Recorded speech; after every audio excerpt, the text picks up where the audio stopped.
What's up mga pamangkins? Ito na naman po ang inyong adventurerong Utits rock and roll. So magkakaroon tayo ng comparison video between yung BWFC or Ban Presto World Figure Coliseum na Vinsmoke Sanji version 1 versus yung version 2 new release na meron ng flame effect. So itong version na to is yung version ni Sanji habang nasa Whole Cake Island siya. So tara, rock and roll.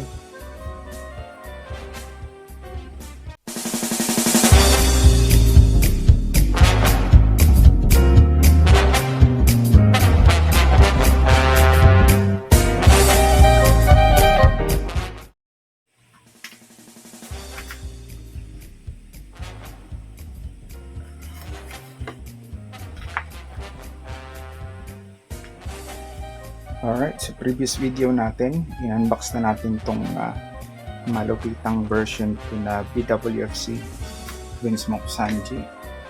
So ngayon, kukumpara na natin siya sa nauna, sa version 1.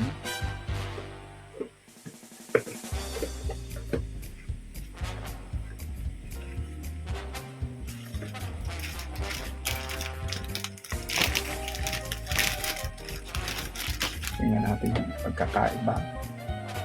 Well, sa K-Pang wala ding difference.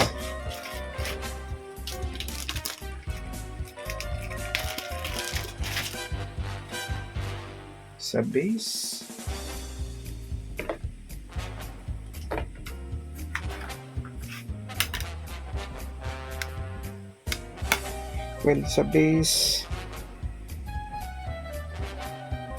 medyo malaki ng konti yung bago.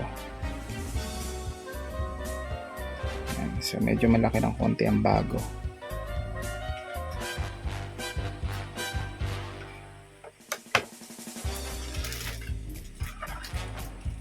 Sa figure itself,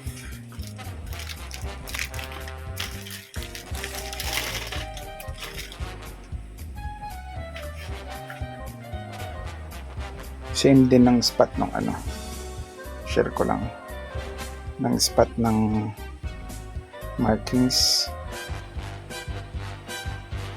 dun din siya.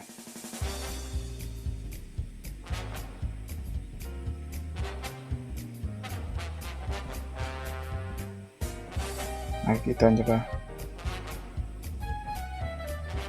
Dun din yung marking na additional marking sa same spot.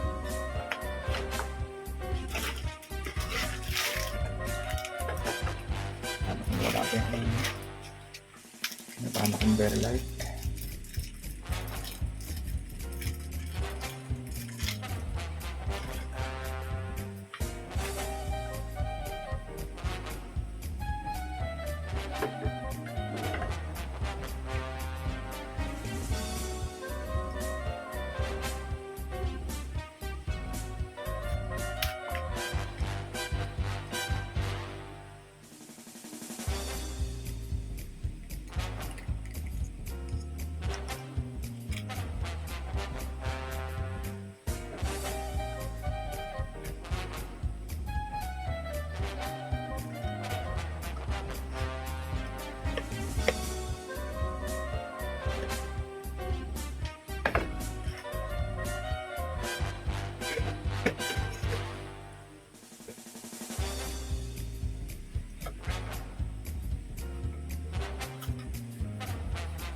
So almost identical ang height nila.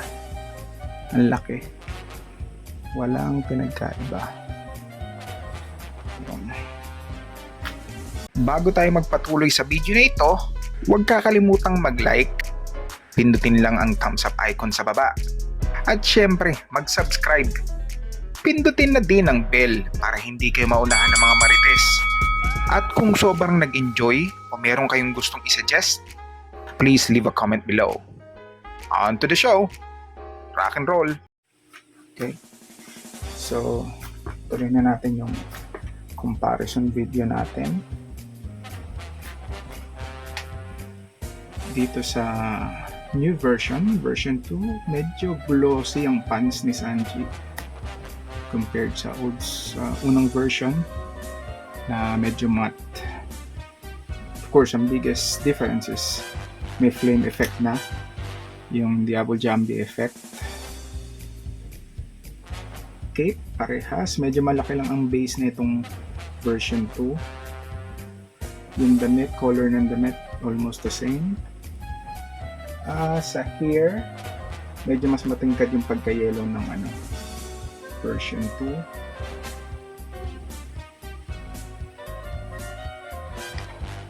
Sa pose, wala namang pinagkaiba, identical. Pati yung paggamit ng cape as base, genius, napaka mautak. Nothing much.